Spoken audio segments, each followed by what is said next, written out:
투자는 건강하게, 맘 편하게, 오래. 안녕하세요. 캐빈베스먼 허정욱입니다.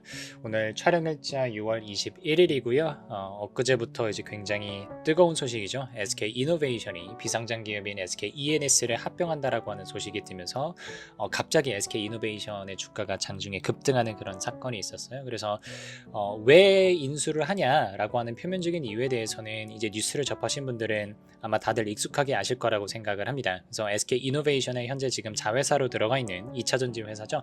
SK온을 살리기 위해서라고 하는데 표면적으로는 그렇다고는 하는데 이게 정확히 어떤 구조, 어떤 루트로 SK ENS를 합병하는 것이 SK온을 살리는 데 도움을 줄 수 있는 것인지, 그리고 굳이 합병이 아니라면 다른 방법을 쓸 수 있는 것은 무엇이었는지, 이런 측면에 대해서 SK 이노베이션, SK온, 그리고 SK ENS를 각각 살펴보면서 다뤄보는 시간 갖도록 하겠습니다. 화면으로 가시죠. 네, 지금 왼쪽에 보시는 게 현재 SK 이노베이션 관련해 가지고 지배구조를 간략하게 편집을 해둔 거예요. 최상단에 있는 홀딩 컴퍼니죠. 주식회사 SK가 이노베이션을 한 36% 들고 있고 나머지 한 64% 정도 되는 지분들은 이제 다른 주주들이 나눠서 가지고 있고요. 이노베이션 밑에 물적 분할, 과거 물적 분할을 통해서 SK온 이 물적 분할로 완전 자회사로 떨어져 나와 있습니다. 이 중에서 한 11%는 다른 FI들이 들어와 있다, 이렇게 생각을 하시면 되고요. SK ENS 같은 경우에는 이제 비상장 회사입니다. SK 쪽에 이제 에너지 쪽을 하는 회사고요. 주식회사 SK가 90%를 직접 들고 있는 그런 회사라고 생각하시면 되겠습니다. 이런 상황에서 지금 이번에 기사가 나온 건 SK 이노베이션이 SK ENS를 합병한다라고 하는 소식이고요. 이걸 합병하게 되면 뭐 하나의 덩치로 SK 이노베이션 안에 SK ENS의 모든 사업부, 자산 부채, 뭐 영업 사업 부문 이런 것들이 다 끌려 들어오게 되고 기존에 있었던 SK ENS는 이제 사라지게 되는 거죠. 그럼 주식회사 SK 밑에 ENS의 사업 부문을 포함한 이노베이션이 들어오게 되고요. 이노베이션 밑에 SK온이 내려오는 이런 구조가 되는 거죠. 그러니까 얘가 얘 안으로 들어오는 거라고 보시면 돼요.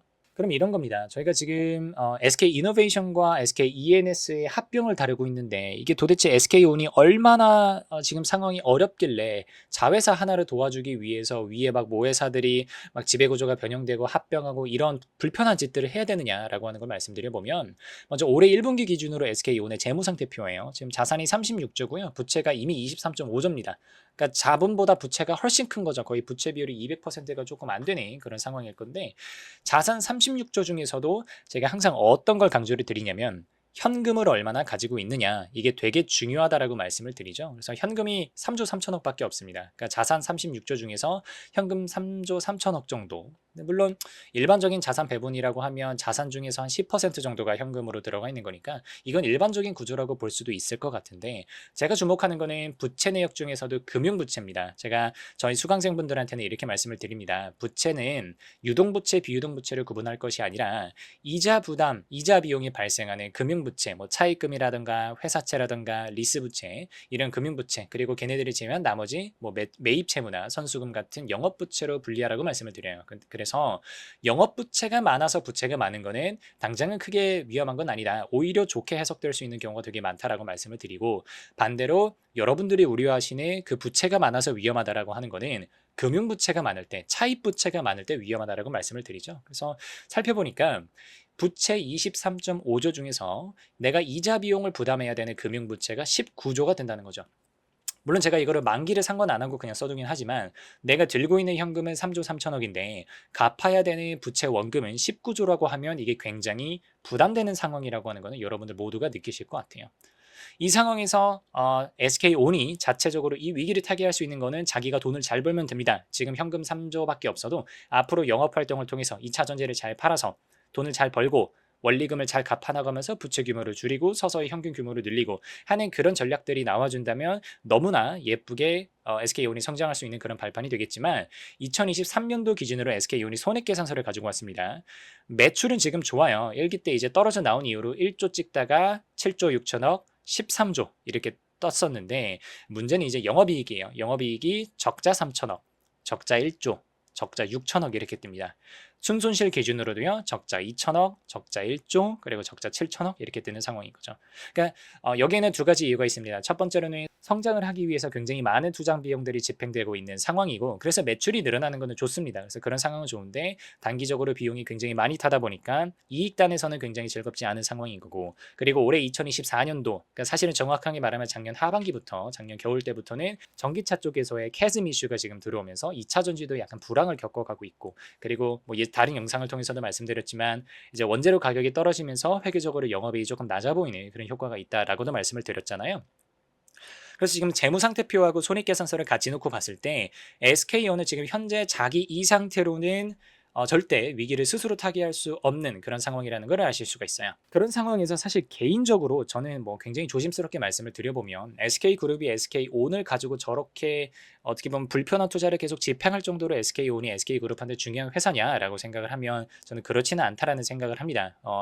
SK온이 사실은 가슴 아픈 이야기지만 2차 전지 산업 안에서 경쟁력이 엄청 좋은 회사도 아니고, 점유율로 치면 우리나라 배터리 3사 중에서 점유율이 가장 낮은 회사이기 때문에 가뜩이나 우리나라 전체 배터리 산업이 중국한테 밀리고 있는 와중에서 우리나라 안에서도 순위가 그렇게 높지 않은 회사라는 것을 감안하면 굳이 경쟁력 낮은 이 회사를 SK그룹이 붙들고 있어야 되느냐 라고 하는 부분에 대해서는 조금 우리가 같이 토론해볼 여지가 있다라고 생각을 하는데, 일단은 그래도 현재 SK그룹의 입장에서 한번 서서 이야기를 해보겠습니다. 그러니까 딱 이거예요. 미운 아들내미예요. 계속해서 막 도박빚도 지고 막 여기저기서 막 이상한 막 돈 끌어다 쓰고 막 이런 아들내미가 된 거죠. 근데 어떻게 해요? 아들내미니까 도와줘야죠. 그래서 어떻게든 도와주는 플랜을 SK그룹 입장에서는 짜야 되는데, 가장 편한 거, 제가 지금 우리 주주들의 입장에서 말씀을 드리는 것이 아니라 SK그룹 입장에서 말씀을 드리면 가장 편한 건 SK온이 그냥 자체적으로 IPO 상장을 가는 거예요. 그럼 지금 SK이노베이션이 들고 있는 90% 지분 말고 나머지 10% FI들도 엑시트를 해줄 수가 있고, 상장을 가면서 신주를 발행할 거지 않습니까? 그래서 신주를 발행을 하면 이제 그 신주에 대항하는 공모 자금이 들어오면서 SK온이 조금 숨통이 트이는 게 있는데, 우리 모두 다 알고 계시잖아요. LG화학이 LG에너지솔루션을 물적 분할을 하면서 이제 상장을 보내면서 LG화학 주주들이 굉장히 많은 반발을 했었고, 그게 굉장히 여론적으로도 되게 안 좋게 흘러갔었기 때문에 그 모든 기억을 우리가 가지고 있습니다. 이런 상황에서 SK온이 똑같은 구조로 똑같은 어떻게 보면 기존 이노베이션의 주주들의 뒤통수를 치는 전략을 펴게 된다면 이건 정말로 주주들이 회사 앞에 와서 피켓 시위하는 상황이 되거든요. 그래서 이거는 정말 정치적으로 이 감당이 안 돼서 아마 시도를 못 할 거고요.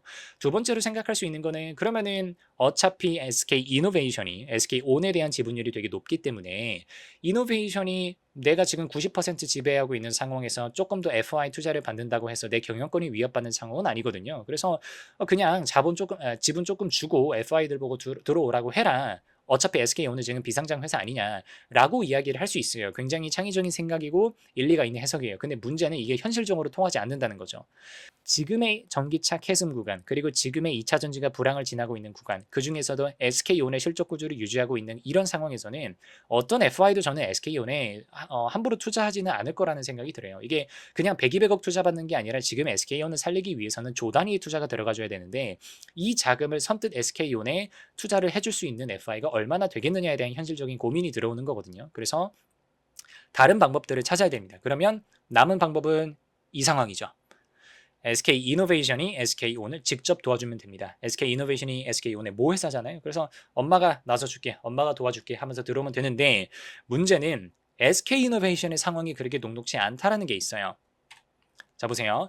제가 이제 이노베이션의 연결 재무제표를 보게 되면 밑에 SK온을 포함한 굉장히 많은 종속 기업들이 들어와 있기 때문에 제대로 된 분석이 안 되거든요. 그래서 SK이노베이션의 본사만 이제 기재를 해둔 별도 재무상태표를 가지고 왔습니다. SK이노베이션은 전체 자산 21.5조 정도 가지고 있고요. 그중에서 현금을 1조 가지고 있습니다. 그리고 부채가 3조가 조금 안 되는데, 이 중에서 앞에서 말씀드렸던 이자 비용 부담해야 되는 금융부채가 1조 3천억 원 있어요. 이 금융부채를 지금 당장 갚지 않는다고 하더라도요, 지금 현금이 1조밖에 없는 상황이죠. 굉장히 부족해요. 이런 상황에서 SK이노베이션이 자기가 가지고 있는 현금 1조를 전부 SK온에 도와준다 손 치더라도 뭐가 문제가 되냐면 1조 가지고는 SK온을 지금 살릴 수가 없다는 문제가 됩니다. 앞에서도 확인하셨겠지만 지금 SK온이 연 순손실이요, 막 7천억에서 1조 정도의 규모로 지금 내고 있거든요. 그럼 이노베이션이 지금 1조를 꽂아준다라고 해도 딱 1년 정도 분의 손실만큼 밖에만 커버를 해줄 수가 없어요. 그 다음이 넥스트가 없다는 얘기죠. 사실 더 크게 도와줘야 됩니다. 본질적으로 뭔가 캐시플로우가 짝짝 인젝션이 들어가줘야 되는 그런 상황이거든요. 근데 SK 이노베이션이 직접 이걸 하기에는 굉장히 부담스러운 상황이라는 거죠. 그래서 ENS가 여기서 등장합니다. 제가 이노베이션과 ENS를 조금 비교해 볼게요. 지금 보고 계시는 거는 이제 연도별 연결 손익계산서에서 가지고 온 거고요. 이노베이션 같은 경우는 매출과 영업이익 그리고 영업이익률 한번 보세요. 여기는 지금 화학 정유회사이기 때문에 영업이익률이 그렇게 높지 않습니다. 3.7%, 5%, 1.7% 굉장히 낮아요. 로우 싱글 디짓이죠. 이제 SK ENS 같은 경우는 여기 이제 에너지 하는 회사죠. 여기는 가면 갈수록 상황이 나아지고 있는 그런 비슷한 모습이죠.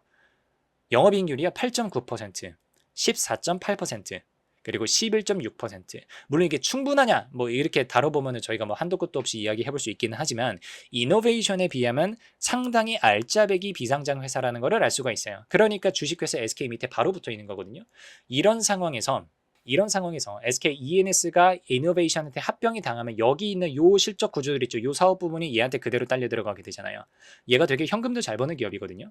그럼 얘가 가지고 있는 현금 창출력, 에너지 산업에서의 어떤 그런 경쟁력들이 이노베이션이 갖추게 되면 이노베이션 안에 그 현금들이 생겨나면서 자기의 차입금도 부담할 뿐만 아니라 SK온을 직접 지원해 줄 수 있는 그런 재원을 SK ENS 사업부를 통해서 만들어 줄 수 있다라는 판단을 할 수가 있어요.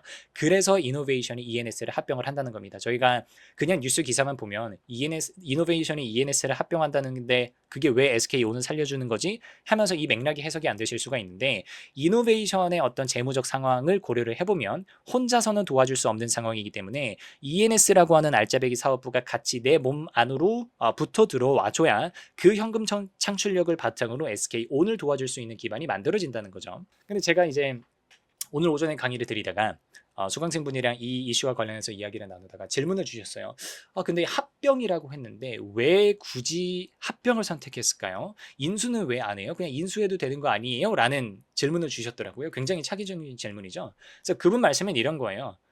지금 ENS가 이노베이션 안에 들어오는 것이 아니라 그냥 SK 이노베이션에 SK ENS를 그냥 인수해도 되는 거 아니냐. 왜냐면 지금 시장에서 나오고 있는 이야기로는 SK가 ENS를 90% 들고 있었는데 이게 이노베이션 밑으로 떨어지게 되면 SK의 주주들 입장에서 주식회사 SK 홀딩 컴퍼니에 투자한 여러 주주분들이 계실 거거든요. 이분들 입장에서 되게 불편하단 말이에요. 근데 그래도 이노베이션이 ENS 주식을 SK한테 돈을 주고 사온다라고 하면 그러면 그래도 SK의 주주들 입장에서는 조금 기분이 덜 나쁘지 않겠느냐라는 질문이셨어요. 그래서 굉장히 날카로운 질문이라고 생각이 들었고 그거에 대해서 답변을 드리면 두 가지로 드릴 수가 있을 것 같습니다. 첫 번째로는요. SK ENS가 되게 돈 잘 버는 회사라고 말씀을 드렸잖아요. 얘가 가치가 그렇게 작지 않습니다. 되게 큰 회사예요. 아까 말씀드렸던 것처럼 어차피 이노베이션이 돈이 없어요. 어차피 이노베이션이 돈이 없습니다. 그런 상태에서 ENS 주식을 갖고 온다고요? 사온다고요? 돈이 없어요. 그거 불가능합니다. 그리고 두 번째로 그게 돈이 있다고 하더라도 그 전략으로 가지 않았을 거예요. 왜 그러냐면 ENS가 현금 캐시카우라고 그랬잖아요. 그럼 ENS가 실적을 냈어요. 그럼 이게 지금 SK온한테 간접적으로 꽂혀줘야 되거든요. SK그룹 입장에서는. 그럼 이노베이션이 얘가 낸 실적을 배당을 통해서 갖고 온 다음에 그걸 여기다가 찔러줘야 돼요. 그럼 뭐가 문제가 되냐면 배당으로 갖고 올 때 배당 소득세를 내야 돼요. 그러니까 굳이 불필요한 어떻게 보면은 자금의 유통 과정이 중간에 한 다리가 더 끼게 되는 거죠. 그러니까 ENS를 이노베이션 밑에 내리면 안 되는 거예요. 얘랑 한 몸이 돼야 돼요. 그래야 여기서 바로 캐시가 창출이 돼서 여기다가 바로 꽂죠. 세금을 내지 않고. 이런 구조 때문에 지금 이노베이션 ENS를 합병하는 구조로 가는 거고요. 어떻게 보면 ENS가 상장 회사였다면 정말 상상도 못했을 만한 그런 어떤 지배구조 개편 그리고 지분의 움직임이 ENS가 비상장 회사였기 때문에 이번에 시도가 가능한 거다. 물론 이제 SK그룹 입장에서는 오피셜하게는 이거에 대해서 그냥 검토 중이다. 정확하게 정해진 사실은 없다라고 이야기를 하고 있지만 그래도 그 의도가 어떻게 되는 것일지에 대해서는 저희가 생각해 볼 필요가 있거든요. 그래서 그런 의미 때문에 합병을 했고 그런 합병을 통해서 SK온을 어떻게든 살리려고 하는 굉장히 절박한 움직임이다라고 하는 거 알아가시면 되겠습니다. 앞으로 어떻게 될 것인가에 대해서는 저는 개인적으로 이렇게 생각합니다. SK 주주분들 입장에서는 조금 기분이 나쁠 수 있어요. ENS라고 하는 캐시카우 사업부가 내가 투자하는 회사 바로 밑에 있었다가 이게 이노베이션 안으로 들어가는 거잖아요. 그러면 내가 투자한 회사 밑에 자회사로 상장회사가 또 있는데 그 안에 사업부로 들어가게 되는 거니까 이론적으로는 아니지만 실질적으로는 내가 투자한 SK의 지분 가치가 약간의 희석되는 그런 느낌을 받을 수 있을 것 같아요. 그래서 SK의 주가는 조금은 부정적으로 움직이지 않을까 하는 개인적인 추측을 가지고 있고요.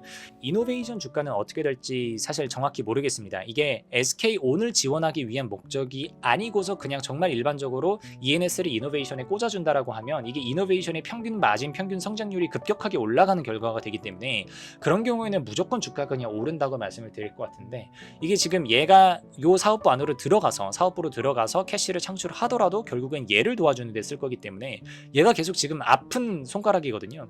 이 아픈 손가락이 정말 건강한 손가락이 되기 전까지는 이노베이션 주가가 정확히 이렇게 저렇게 갈 거다라고 섣불리 판단을 내리기에는 조금 조심스러운 시기가 아닐까라는 생각이 듭니다. 오늘 강의가 도움이 되었기를 바라고요. 여기까지 하겠습니다. 감사합니다.